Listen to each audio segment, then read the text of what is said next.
Recording. Okay. 1, 2, 3.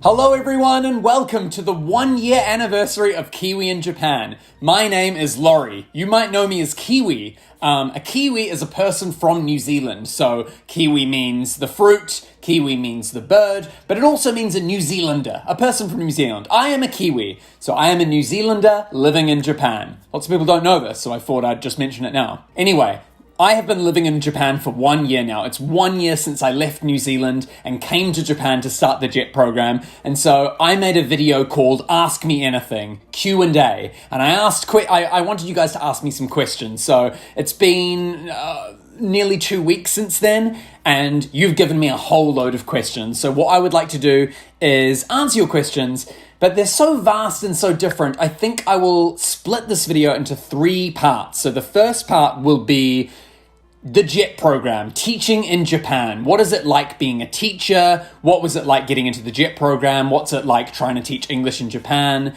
That's the first section. The second section will be life in Japan, day-to-day activities. How do I survive as a Kiwi in Japan? And the last section will be miscellaneous questions. So lots of people ask me lots of questions that don't really relate to Japan or teaching or any of that sort of stuff. They're just random questions for me. So there's a third and final section, which is all sorts of random questions. But yeah, without further ado, let's get started. So the first section is the JET program and teaching in Japan in general. And this first question comes from Icy Chopsticks. How stressful was the whole JET thing, and would you recommend it to others? So I found out about the JET program in late 2018, and I didn't have much time to fill in my application, write my essay, my reason of wanting to do the JET program, and get it all off to the Japanese embassy. I had maybe a week or a little over a week. So I very, very quickly did that, coinciding with me finishing my teaching degree. I got it all in, and I'd say the most stressful thing was waiting. So I got the application in, I waited 2 weeks and they said, we've got your application. I waited like 2 months and they were like, okay, come to Auckland for an interview. And then I waited like 5 or 6 months for them to say, oh yeah, you're in the JET program. You got in, good job. So the stressful thing was putting all of my eggs in the JET program basket. I'd finished my teaching degree, so I was a qualified teacher. I am a qualified teacher in New Zealand. I was ready to start my teaching career in either media studies or English. I was looking for some jobs, but I stopped applying for jobs because I was like, I want to go to Japan. I want this opportunity. So the most stressful thing was putting all of my eggs in that basket and being like, am I even going to get this? But I would totally recommend it for others. It's been such a life-changing opportunity. I don't want to leave. I want to stay here as long as I can. So Icy Chopsticks, thank you for that question. Next question's from Anna Hames. Do you know if the 2020 JETs will be able to come to Japan and participate in the JET program? So I've had a couple of all ALT meetings, which is all of the ALTs in the Mino area coming to a meeting. And that's like, the number's gone down considerably. When Corona first broke out, lots of American JETs got an email saying, come back to America or be locked out of the country indefinitely, which was very scary. So lots of people terminated their contract and went back home.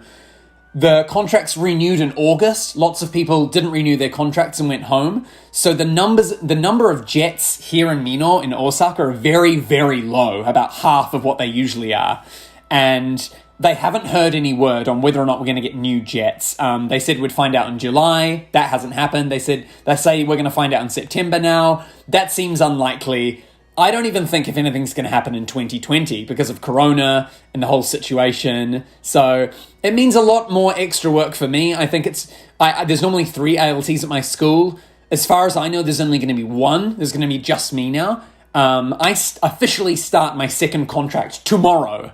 So maybe someone's getting moved to my school, someone from an elementary school or something. I teach in middle school, by the way.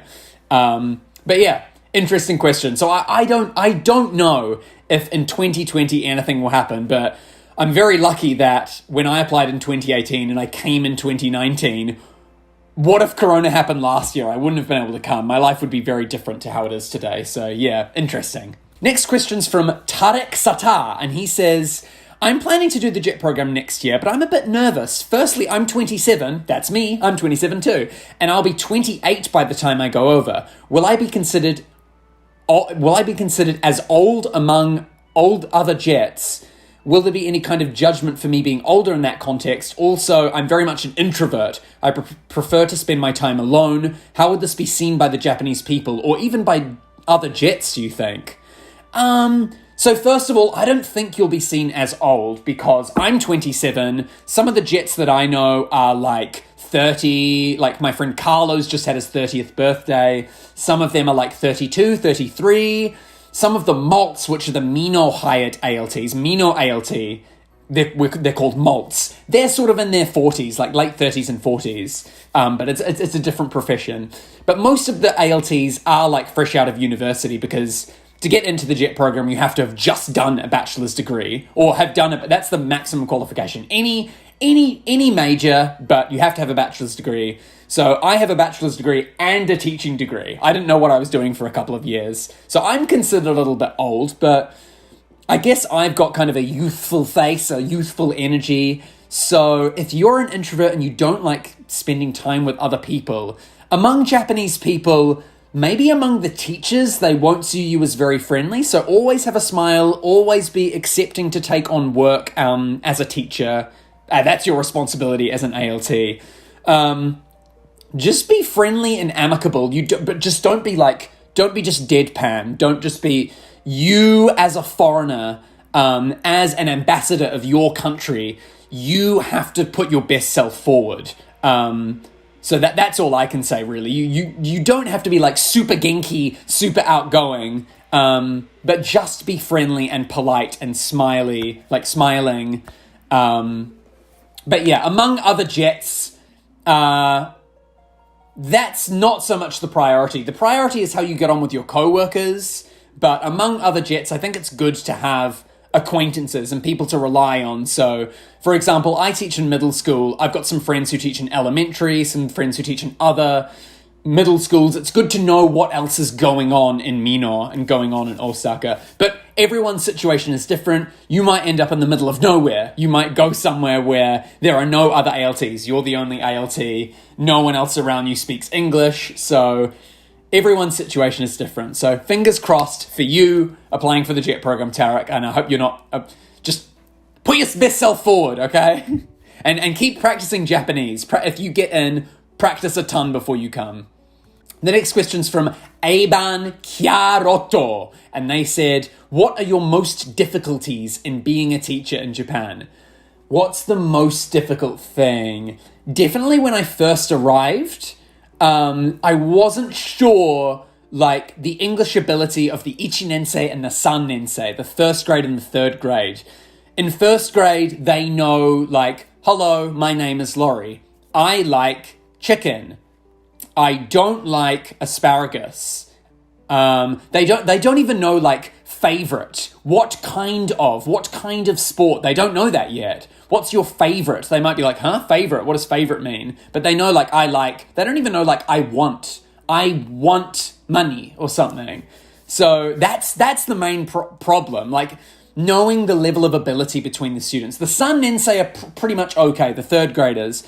There's some complicated words they probably won't pick up, but the most difficult thing was when I first arrived, doing my self-introduction to all of the classes, meeting all of the students, and giving the exact same self-introduction to the first graders and the third graders, and not scaling my language. So they'd just be like, they see a picture of something on my slideshow, and they're like, what does it mean? I don't know. So, yeah, scaling your lessons is something that's most difficult. But you'll get the hang of it. Like, I certainly got the hang of it.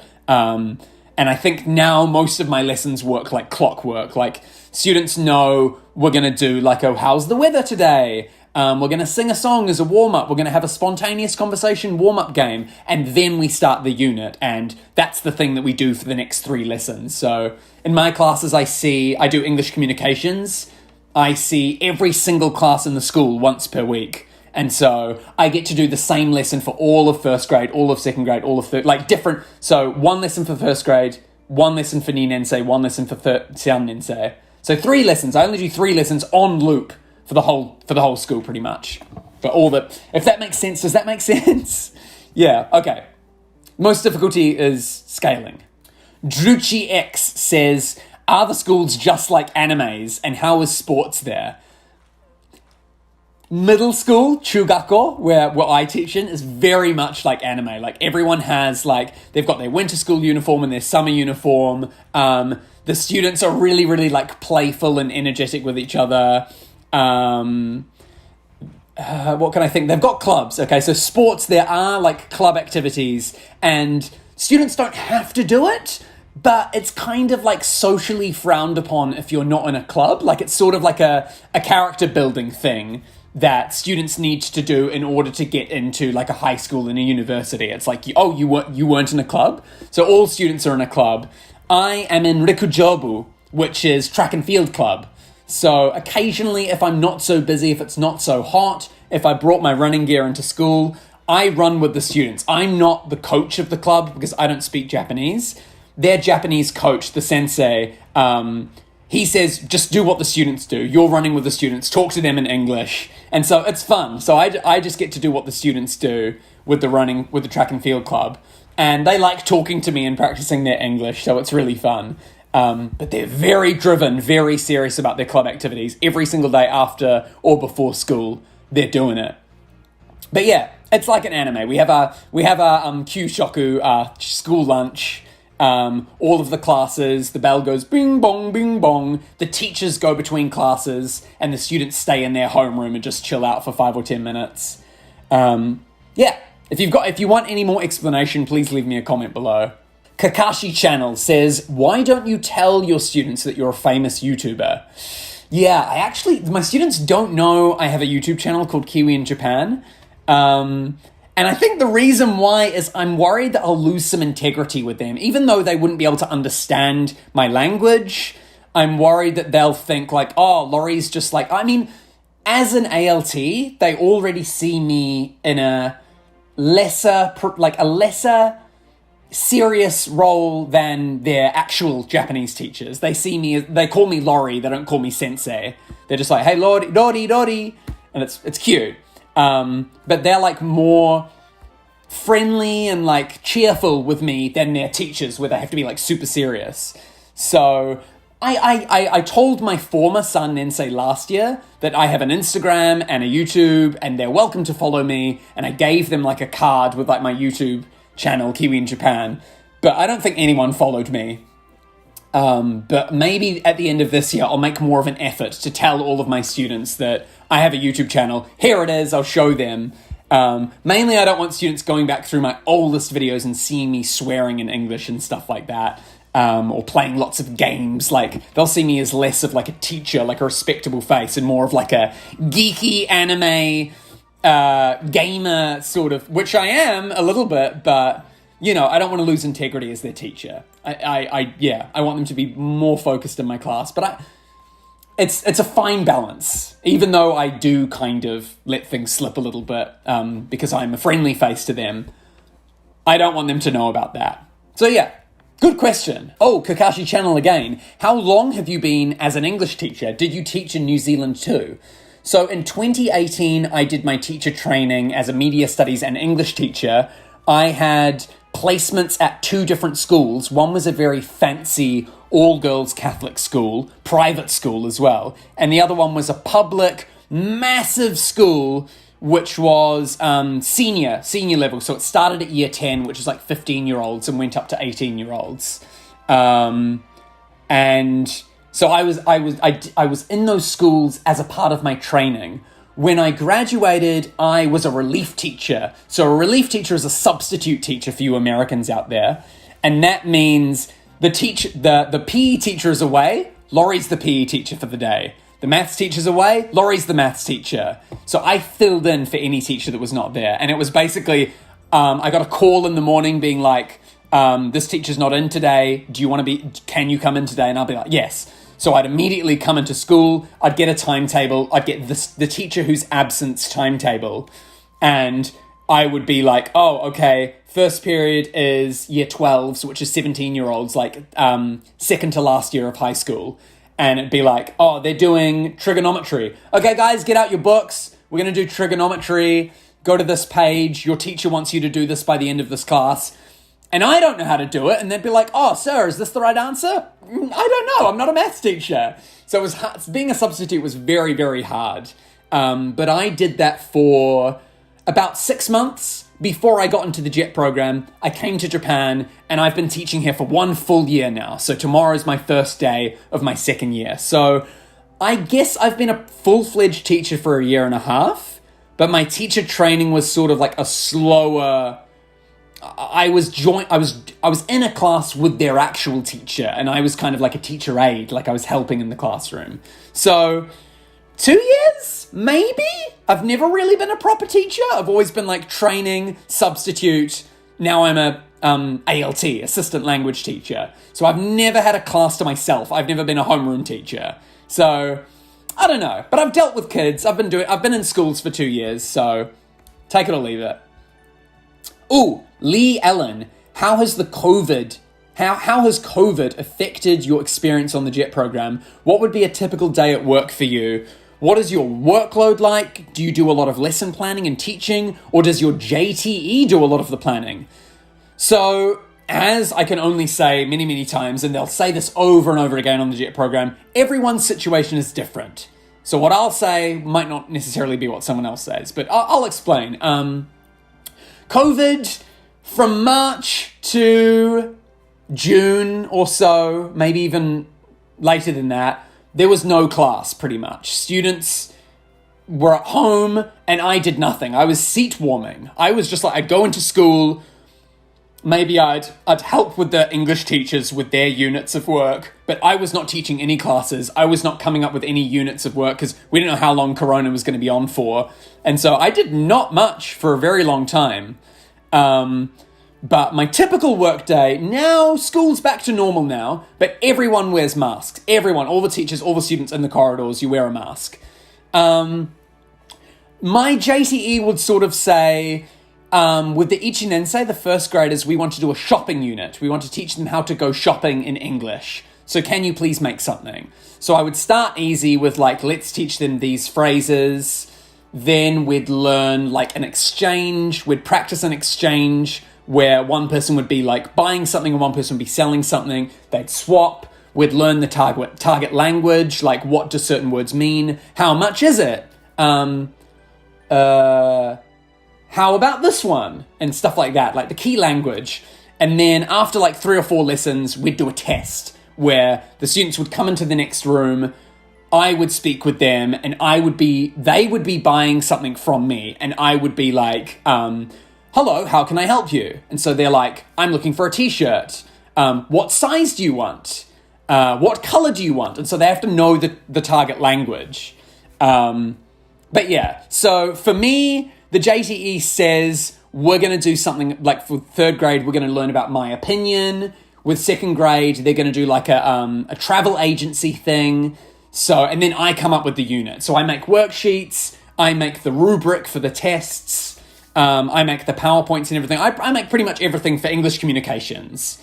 If I'm summoned for the regular English classes, I usually just assist with the main English teacher. So they'll get me to like say, like, please repeat after me, and I'll sample what it sounds like in native English. But yeah, the workload is, I find it a lot less than when I was the relief teacher. I would teach every single class of the day. Even though I wasn't developing the lessons, I would be full on every day. Now I'm sort of like 3 to 5 lessons per day. So, and some days, Mondays, I have no classes on a Monday, which is great. I'd rather have no classes on a Friday so I can plan for next week, but it's whatever. Take it or leave it. It's what it is. But yeah, I think that's a good answer for the question. Once again, leave me a comment if you need clarification. Another question from Lee Ellen. How many schools do you teach at, and what levels are they? Did you have any teaching experience prior to entering JET? So yes, as I said, I trained as a teacher for 1 year, and then I was a relief teacher for half a year. I only teach at one school, but my friend Cherry, who you might have seen in lots of my videos, she previously For 4 days of the week, she taught at one elementary school, and on Thursdays, she went to a different school. My friend Jessica teaches in junior high, but it's a really big school that's like half elementary, half junior in the same school. Me, I teach at one school, it's middle school. I teach 12, 13, 15, 14-year-olds. So 13, 14, 15-year-olds, middle school. And it's great. Like, their English level's pretty good. Like, they have, like, a sizable vocabulary, and they're starting to learn, like, sentences. The third graders know heaps. The first graders, not so much. But it's very interesting, once again, finding the balance between those levels and scaling my lessons. But yeah, everyone's situation is different. Some people teach at many different schools. I heard a horror story at my JET orientation of one teacher that, like, teaches at 14 different schools, and he only visits one of them like once a month or something. So like every single day of the week, he's visiting a different school or something. It was absolutely crazy. But yeah, so it's fine. Another question from Lee Ellen. Do you get any free time during the week outside of school hours, or do you do a lot of the lesson planning, marking, homework, etc.? Outside of school hours, I do no work. I've not had to do any work outside of school hours. So my contract says that I work from 8 to 5, pretty much. 8 to 5, 8:20 to 4:50. But I always arrive there at 8 and leave at 5, just to be, like, safe. And outside of work, I never have... You're not allowed to bring students' work home, usually. It has to stay within the school for, like, privacy reasons. But, like, only optionally if I want to, like, make stickers to email to myself at school to print them off later and, like, make them. If I want to, like, make a worksheet or something and send that. But usually I get all of the work done that I need to within school. When I don't have a class, I'm able to make something. I often have too much free time and I'm able to study Japanese at my desk. But you know what? Every ALT's experience is different. My friend Cherry never had any free time. She wasn't allowed to study Japanese. Sometimes she'd bring her work home with her and she'd be planning a lesson for the next day or something. But she teaches elementary. I think elementary works a lot harder because in those classes, the homeroom teacher is not the English teacher. The ALT is the English teacher. Whereas in Chugako, there are English teachers and the ALT is an ALT, like separate. So it's very, very different. But yeah, I'm able to do everything that I need to at school, usually, which is very fortunate for that. But yeah, everyone's situation's different. Okay, and that is the end of the JET and teaching section. So now let's go on to life in Japan. So this is questions about daily life and how do I survive? How do I survive in Japan? Oh, give me a moment. Yummy water. I think I spilt a little bit. Rachel says, what are some of your best memories of living in Japan? What is your favorite anime? And do you recommend any good alternatives to JET? Best memories of being in Japan. My first month when I arrived and it was summer, everything was like fresh and new and exciting. I went to a fireworks festival. You can see all these videos, by the way. I went to Dotonbori for the first time. I saw a fireworks festival. I'd walk around Mino and be like, wow, everything's like an anime. Everything's amazing. But I love my students. My students are so quirky and funny. Even the ones that like act up a little bit in class, you're just like, oh my goodness, at least you're trying to speak English. But it's good, I think. My best memories of living in Japan, I don't know. Everything's exciting. I can't think of one specific memory. But yeah, every day is really exciting and fresh. And I just hope I can improve my Japanese and stay here and make the most of everything Japan has to offer. My favorite anime, I think a lot of people ask this question, and I'm going to answer this later in the miscellaneous question section. But my favorite all-time anime is Gintama. Currently, I love Kimetsu no Yaiba, Demon Slayer. But I don't know, I like a lot of... I don't like anime so much, but I love manga. I read a lot of manga. I like Yowamushi Pedal, Slam Dunk, Haikyuu. I like One Piece. I like Rurouni Kenshin. I like Blue Exorcist. I like Beelzebub. I like... Samurai Champloo, the anime. Cowboy Bebop, the anime. I like Beastars, I confess. I like... those are the things that come to my head without, like, really going into depth about it. Any recommendations, good alternatives to Jet? I thought if I didn't get into Jet, I would apply for something called Interac. But Interac requires a TEFL education, which is teaching English as a foreign language or teaching English as a second language. So TEFL or TESOL. I actually started studying for one of them. I paid money to do an online course, and I was doing this online course. But when I got into the JET program, I cancelled out of it. That's Interac is the one that I would recommend. I didn't really do too much research, but that's my second choice probably. Thank you for your question, Rachel. From Elint, have you been able to make any friends with either fellow foreigners or Japanese easily? Not really with Japanese people. Like I get on well with my Japanese coworkers at my school. My JTE, a young guy, a young male English teacher, him and I have gone out drinking, like just him and I one time, and it was very fun. I want to hang out with him again. The maths teacher, the secretary, and the Japanese teacher at my school, I have very friendly conversation with regularly. But I don't know, hanging out outside of work? Not really. So I wouldn't say I have many Japanese friends. Fellow foreigners though, all the ALTs living in my town in Mino, I chat to. Some of them that live in other parts of Osaka, I chat with them too. But I would say I have 4 very close friends who I see on a regular basis that live here in Mino. Cherry lives right above me. She's probably my best friend. You've seen her in lots of my videos if you've watched my videos.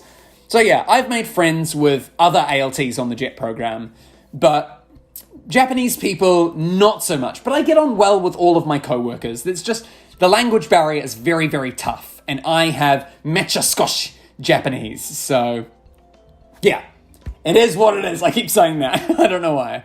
Next question, Aban Chiarotto, who asked a question earlier. By the time you've spent in Japan, how much does Western culture impact Japan in your opinion? There's lots of things which are clearly American influenced or based that have become popular in Japan. Like, I don't know, there's a place in Osaka called Amerikamura, which is very much like American-centric. Lots of diners and burger places, American clothes and things like that. This is a difficult question. I guess, like, bread is quite big in Japan, like, from the influence after World War II, when America gave Japan lots of bread and stuff. I don't know how to answer this question. I guess fashion, like lots of people dress in Western fashion nowadays, but there are lots of things where you can definitely go, oh yeah, that's like Japanese fashion. Next question, sorry. Can you reiterate this in the comments, Arban, and I'll reply in a comment form? Oh, another question from Arban. Do you have any opinions on the politics of Japan? How different are they from others in your opinion? This question is optional. Ooh, okay. This is kind of similar to the last one. I'm not too sure how to answer it. The politics here are definitely very much like what says goes. And there's such a hierarchy in positions of power. So if, like, for example, if a teacher has a problem, it's difficult to take it up with the principal because the principal has to take it up with like the Mino Board of Education. And then they have to take it up with like another governing body. And so change is very difficult in Japan. Like, there's such a structure and a hierarchy. But as for like government politics, maybe it's the same as that, but like I only know from my own situations. How different is it from others? I guess lots of people follow the grain in Japan as well, and people don't like to stand out. Like, even with the way people dress, they're all like monochromatic and the same. No one wants to be wearing bright colors and stuff. Whereas like I play my foreigner card a lot in social situations, and people are like, it's just a funny foreigner. But yeah, it's tough. I don't fully understand it, and I never will, because I've not grown up in Japan my whole life.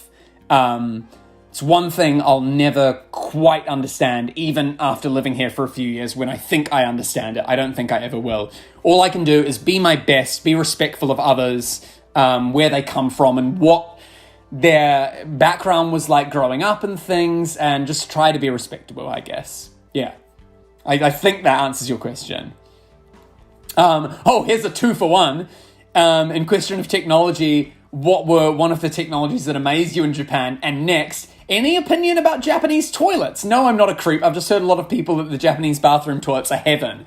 I'm going to answer both of these in one go. Bidets. Bidets are the future. I love bidets. Even in New Zealand, I loved having, like, if there was a bidet installed at a place, I'd be using that. I'd be shooting the water up there. It makes cleaning your bum after a poop so much easier. You do still have to wipe, but it takes much less time than if you're just using toilet paper over and over again. If you got poo on your arm, guys, would you get toilet paper, wipe it a couple times, and when you don't see the poo on the toilet paper, you go, yep, that's clean? I don't think so. Let's get some water on that. Bidets are the future, guys. I love bidets in Japan. I don't have one in my own toilet here, but if I'm ever at like a restaurant or something and there's a bidet at the toilet and I gotta go number 2, I use it. All right? Open your bums to the possibility of bidets. Next question, Kakashi channel. Is it easy to make friends in Japan? Because of the language, it would be hard. I kind of already answered this question. I don't have a great deal of Japanese friends, only the ones that I work with, and they know a little bit of English. They usually have to drop to English to communicate with me. I can't rise to Japanese to communicate with them, but I'm getting better. Like, from when I arrived in Japan, I've learned so much Japanese in the past year, and it might seem like only a tiny bit, but the alphabet's hard, and learning the words are hard, and stringing together a sentence is really hard. But I'm getting there. I've improved a lot in 1 year, and I can only hope that I'll improve in another year from today. So tomorrow, second contract begins tomorrow. Let's do it. Oh, Kakashi channel. This kind of ties into what I was just talking about. How long are you thinking of staying in Japan? So yeah, I've got a contract for 1 more year. This time next year, I'll be offered a 3rd contract, and I think I'm going to take it. But then my 4th and 5th year depends on if I'm really good at my job. So fingers crossed, I get offered a 4th and 5th year. After that, you cannot do the JET program for more than 5 years. 3 is like the soft limit. If you're good at your job, you get a 4th and 5th. 5th is the limit. No matter how good you are at your job, you cannot do the JET program after 5 years. So we'll see. After 5 years, maybe I can work at a private school or a tutoring or cram school, after school, juku. I think I'd like to live in Japan because I'm learning Japanese. I'm taking all of these measures to ensure that my future is bright. But I don't know. Currently, I want to stay as long as I can, and there's no plan to go back to New Zealand or live anywhere else. So here we go. Let's party. I don't know. Kakashi channel, is it cool to live in Japan? It's very cool. Compared to New Zealand, there's so much more to do. I love the big city. Osaka is such an amazing city. I love living close to Kyoto, Kobe, Nara, those places pretty much. And I can go to other places in Japan quite easily with the Shinkansen or the train system. New Zealand's just very small town, safe, comfortable, content. I'm a young man. I want to live in Japan. I love the food. I love the culture. I haven't had any bad interactions with Japanese people so far, really. So I want to stay here as long as I can, yes. Kakashi again. Is it cheap to live in Japan? I guess so. Like, if you know like how to cook and buy your own food, like ready-made meals are actually pretty cheap in Japan as well. I think my bills are pretty reasonable as well. Maybe slightly more on the expensive side, but I earn a decent amount of money that I can like afford everything okay and have like plenty of extra money saving up in my bank account. I don't know. I'm not really keeping a solid tally of my money. but it's not expensive. I'll say that much. It's not, I don't know if it's cheap, but it's not expensive. Oh, Crimson Doge. Where do you buy your daily food from? That's a good question. There's a supermarket near my house called Koyo. It's an Aeon supermarket. Aeon is like a big brand of supermarkets and malls. But Koyo is where I buy all of my stuff. I have a membership card, a point card called Wow, which is the noise a dog makes, and their mascot's a little dog. The Wow card gets me points. So every 200 yen I spend, I get 2 yen for free. It seems like nothing, but shopping there every day, I now have like 500 yen in bonus points. So you get some free stuff. But yeah, that's where I buy my daily food from. And I usually at home cook like burgers, basil pesto, nachos, usually like Western food because it's easy and that's what I know how to make. But sometimes I make like cold soba, hot ramen, curry, chicken katsu. So I dabble in Japanese recipes as well. If I feel adventurous, if I feel like finding the ingredients and spending time to make something new. But usually burgers. Burgers is my favorite food. I'm always making beef burgers. It's my favorite food. Whoa, Lee Allen. After living in Japan for a year, has your Japanese language skills improved? How much Japanese did you know before coming, and have you gotten better a year later, or is your day-to-day mostly in English? My day-to-day is mostly in English because the JTEs at my school, I'm able to speak to in English. They understand what I'm saying. Other teachers, like I can use like a small bit of like very easy English and talk to them that way. But I'm always trying to speak Japanese. At the supermarket, I have to speak Japanese. At konbinis, I speak Japanese. Teachers that know no English, I'm having to like speak Japanese to. First grade students, I have to try and speak a little bit of Japanese to translate some things. But I generally don't use much Japanese, but I'm always learning. And I've learned a ton since I've come to Japan. Before coming to Japan, I used the Duolingo app on my phone to learn the hiragana alphabet. So I learnt hiragana before I came to Japan.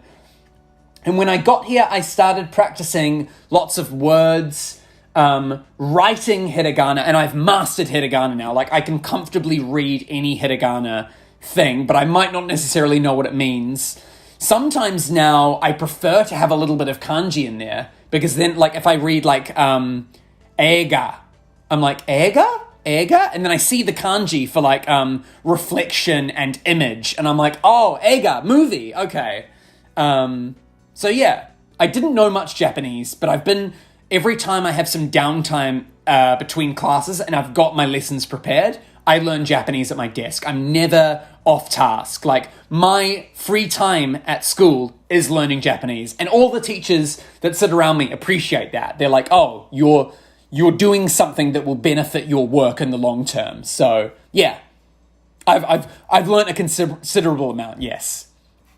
Great, okay. That is the life in Japan and daily life section over. Now we're on to the last section, which is the biggest section, but I'm hoping I get through it the fastest. It is miscellaneous questions.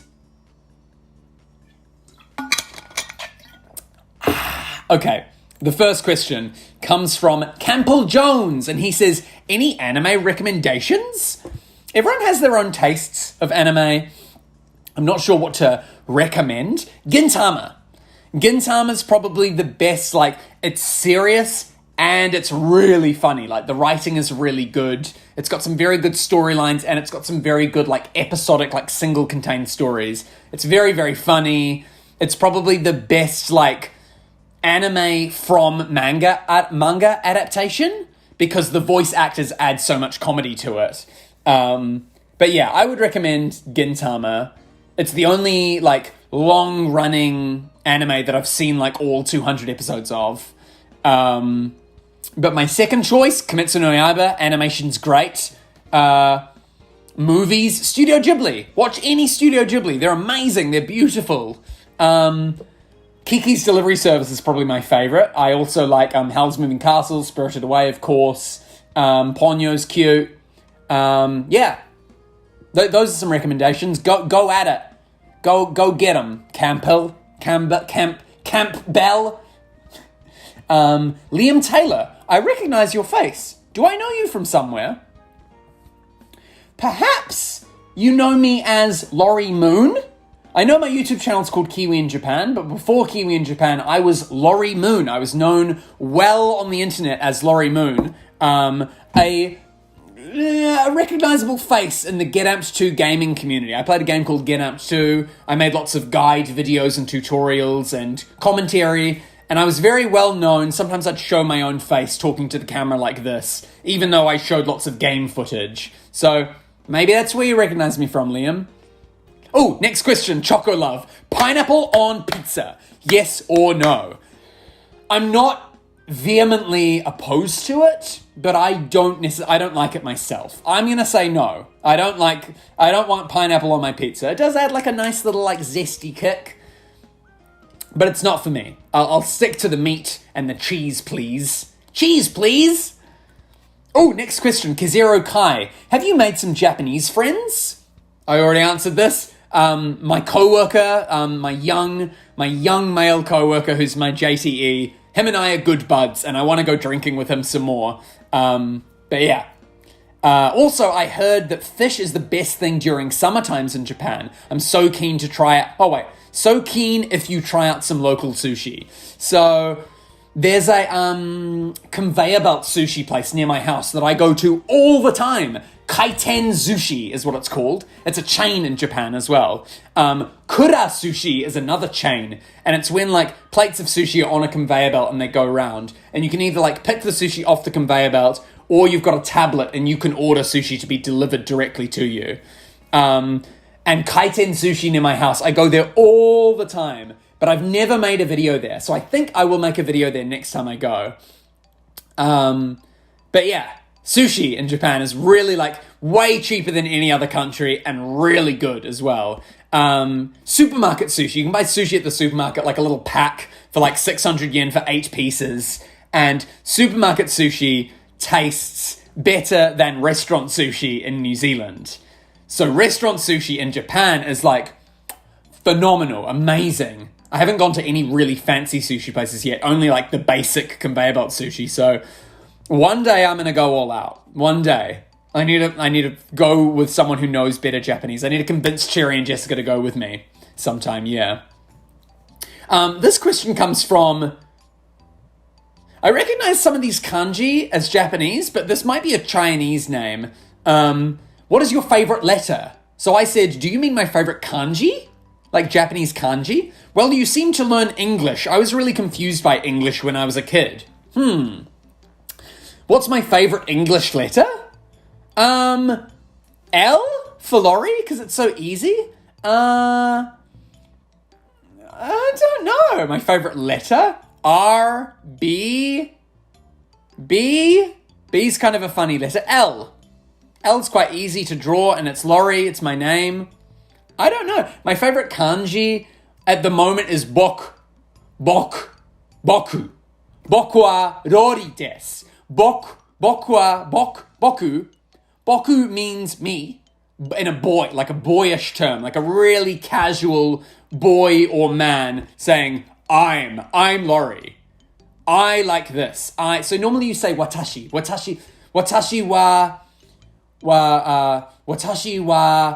o sushi wo daisuki desu, which is like, I love sushi.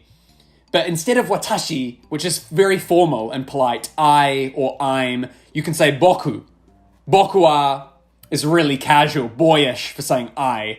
And the kanji is quite difficult, but like I'm practicing saying boku when my writing a little bit more to practice writing this kanji. So that's my favorite kanji. Google it if you want. Maybe you've heard it from Boku no Hero Academia, My Hero Academy, but it's a boy saying My Hero Academia. So yeah.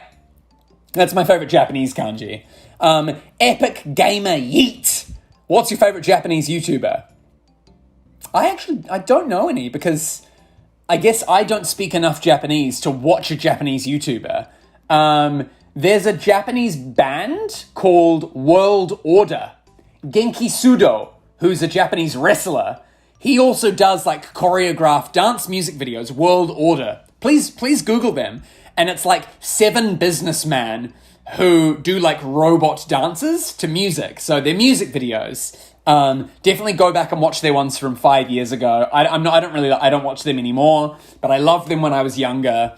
And I think they still hold up today as some amazing choreographed dancers. So World Order or Susume, I recommend. Dren Gamer, why you cool? I don't know, man. I don't know. Thank you. Thanks. I guess because I liked... No, I don't know. Thank you. Why some Keko? Do you have a katana? Do you want to buy one as decor? No, I think they're quite difficult to get. Like in Japan, like a katana is like a little bit more sacred. There's a little bit more purpose behind it. It's not just like, wow, cool katana. No, I don't want to have one. It's just heavy and a waste of space. I don't know where I'd put it in my house. I wouldn't do anything with it. I don't want to mount it to my wall or anything. No, I don't want a katana. Sorry, Wai-san. Cappuccino Puff, hey! Your favorite anime, favorite food in Japan, favorite anime, Gintama is like all-time favorite. Demon Slayer, Kimetsu no Yaiba is my current favorite. I said this earlier. Favorite food in Japan, sushi, salmon sushi. Sushi is just like phenomenal here. Like it's so much better. Ramen's probably a close second. There's a ramen place near my house, which is kind of like a Chinese Korean fusion of Japanese ramen. And I think they do the best. So I really like that place, like right near my house. You may know Ichiran, which is like the most popular like fast food ramen in Japan. And they're pretty damn good as well. I've had them a couple of times. But there must be better ramen places and sushi places, but I just go to like the real basic ones frequently, rather than like a really fancy place one time. So yeah, Demon Slayer, Gintama, sushi ramen. Good question, Cappuccino Puff. Jay the Monk of Cherry Trees. This guy actually designed my channel profile picture currently. Maybe it's changed by the time of this video. But yeah, thank you, Shieldist. His question is, how much have you experienced Japanese arcades during your stay? Have you seen the Gundam they are building in Japan? A fair few times. I like playing the My rhythm games and the, what's it called? The taiko drum games. I like those rhythm games when I go to arcades. Cherry and I play quite frequently. I've got a membership card, so I've got like an account and it keeps my scores with the games. But not a huge deal. I've played the crane games and I've lost all of them pretty much. Only my like very first one in Japan, which is in my video when I went to Shinsaibashi? No, not Shinsaibashi. Shinjuku in Tokyo. I won a crane game in that video. One of my very first videos, like episode 2 or 3 of Kiwi in Japan. I won, but I haven't really won any crane games since then. I haven't seen the Gundam they're building in Japan, but like, there's a place called Expo City near my house, and there's some statues of Gundam. I've seen the Gundam games in arcades as well, but I don't like Gundam. Like giant mechas, American Transformers. I never liked giant robots, unfortunately. So, sorry, Shieldist. Sorry. Haven't seen the giant one they're building, no. Aban again. What's the best place you've yet visited in Japan? Fushimi Inari Shrine in Kyoto. I have been 4 times. I think there's only one video, the first time I went there, there's only one video of me going to Fushimi Inari, but I've been there 4 times. Every time I've gone to Kyoto, I've pretty much gone there. And I love the fox statues. I love the torii gates. It's beautiful. It's a beautiful place. I'd like to go there again and just do lots of like atmospheric filming to make like a video kind of like my Ikoma-san video. But I'd say that's my favorite place. Nara, the parks in Nara, I've been twice. The deer are just like really friendly and come up to you and they like bow their head because they've been conditioned that bowing gets them a rice cracker. And so they're really cute and they sort of like swarm you as well. It's crazy. I haven't done a video of that place either. Yikes. I've been to all these places, but I've never done videos because I've been with friends and I feel like awkward filming when I'm with my friends. But next time, I'll be sure to make videos. I'm here for another year, so it'll happen at some point. Yeah, those are my favorite places. And of course, Mino Waterfall. It's summer at the moment, so I don't go very often, but that is my running route. I run up there 3.5 kilometers. I get there in 20 minutes. I run back. It's beautiful. When it's autumn, it's absolutely amazing. I'm going to do lots of live streams during autumn when I'll just walk up there and walk back and talk to you guys and show you what I'm seeing. So many beautiful places. It's difficult to say what my favorite place is, but Fushimi Inari, just for the sake of it, yeah. Mino, where I live in Osaka, is amazing. I love this town. I love Osaka.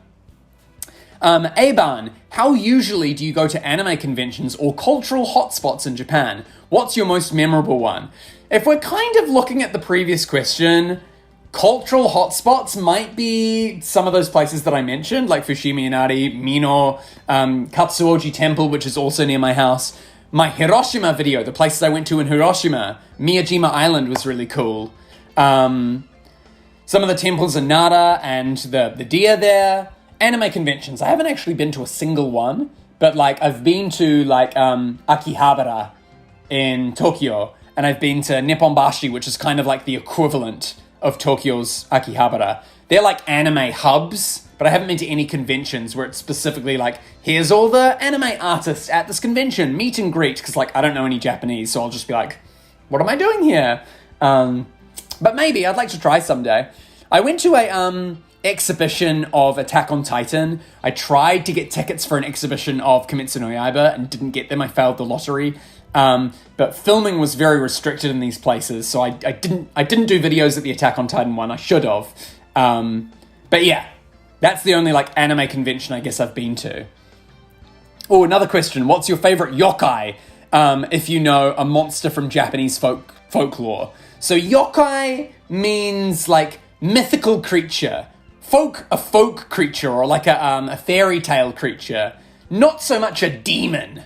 That's oni, like evil. Yokai is kind of like not a spirit, but like a folk tale creature. My favorite is Amabie. And Amabie is the spirit or the yokai of warding off sickness and disease. So Amabie has become very big and popular in Japan because of coronavirus, and there's lots of like meme pictures of Amabie.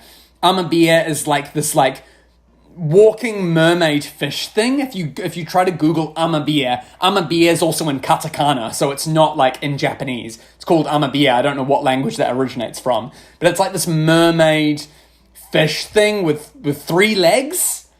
And it's like, it shows up to ward off sickness and disease and calamity.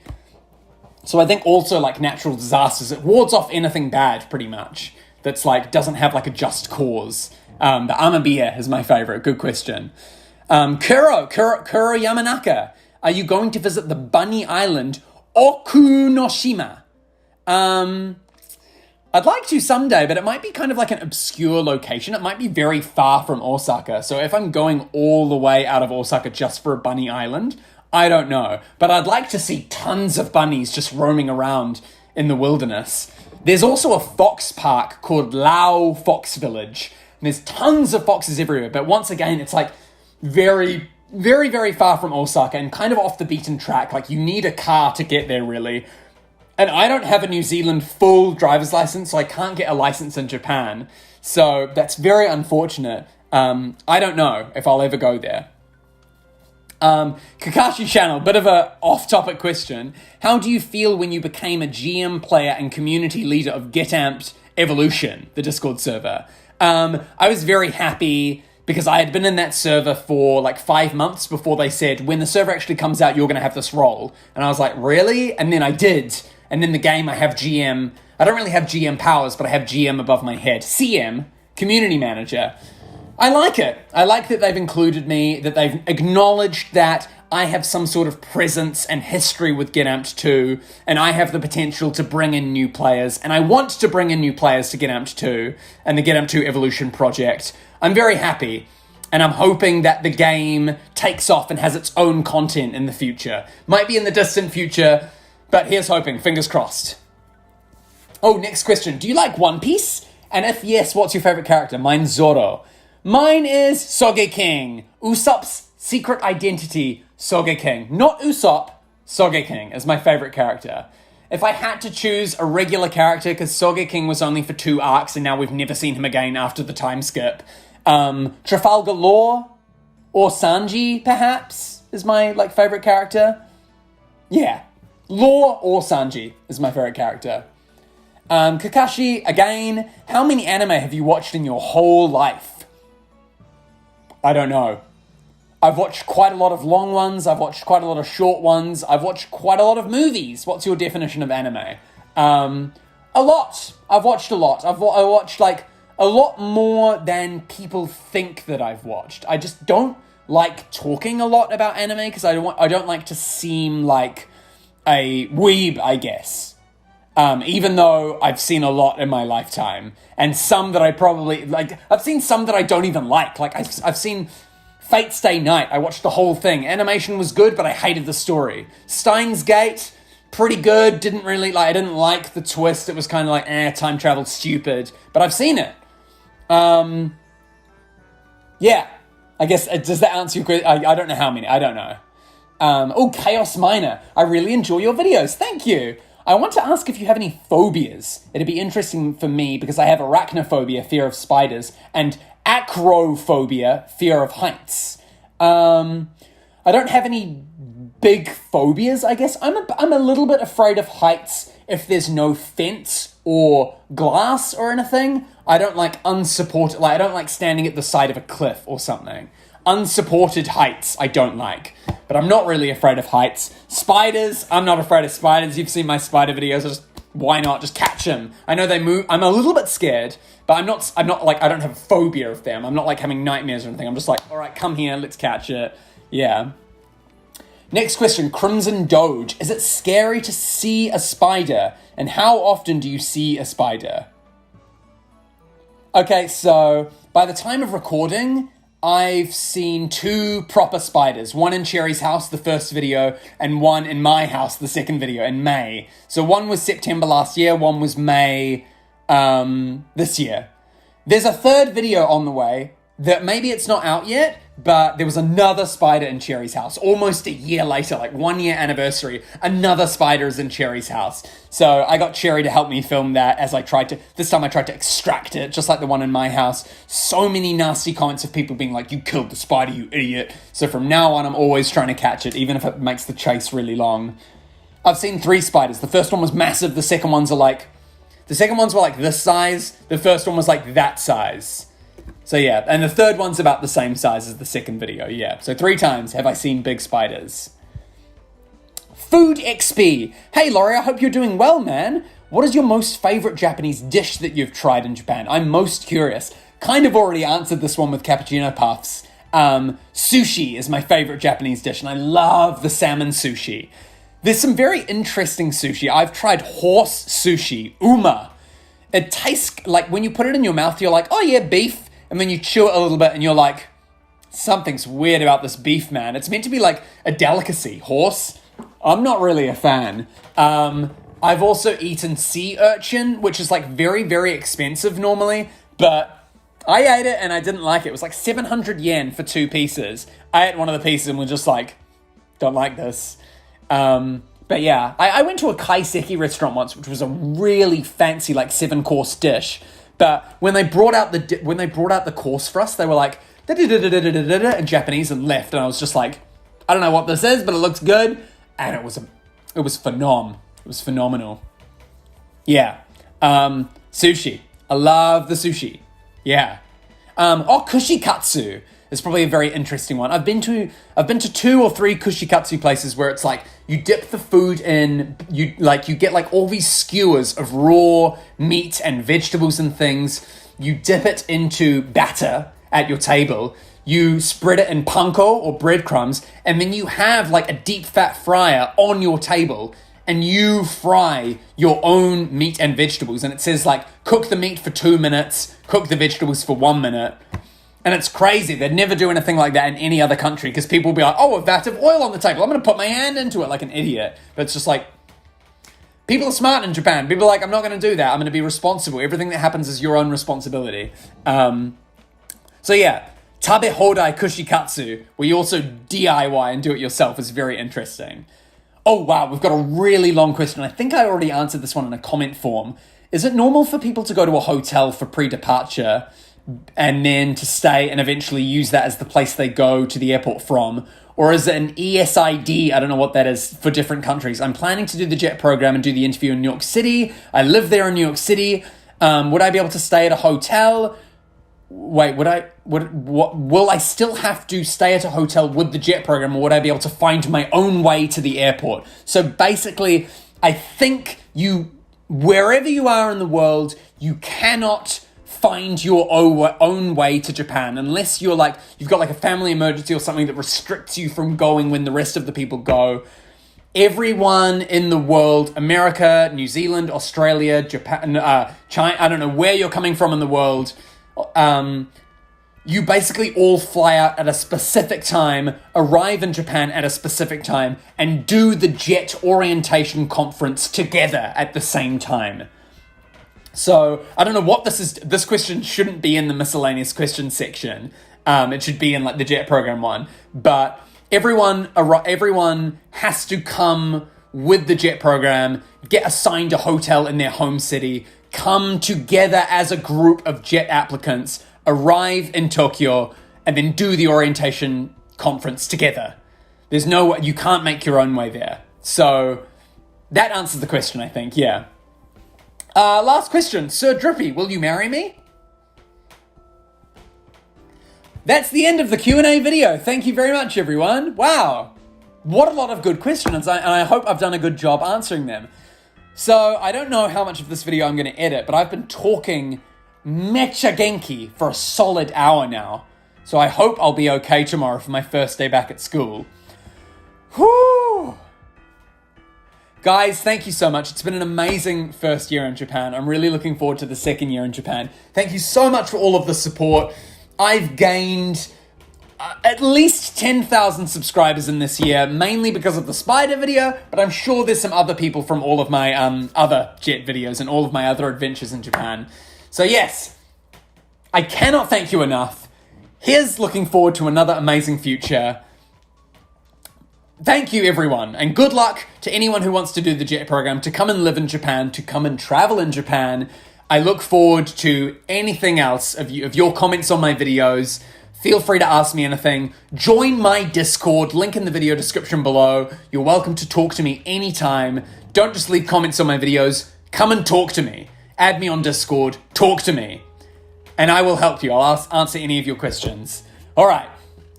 Thank you so much. And hey, if you really want to support me, click the join button below this video, and for $1 a month, you can donate me. You'll have an icon next to your name for all future videos. You can use emojis when I live stream, all sorts of bonus perks. Okay. That's the end of this video. Thank you so much for the continued support, and here's to another amazing year of Kiwi in Japan. Whew. I almost don't want to end the video. It's been so long now. Okay. Bye-bye. Thank you very much, everyone. Take care.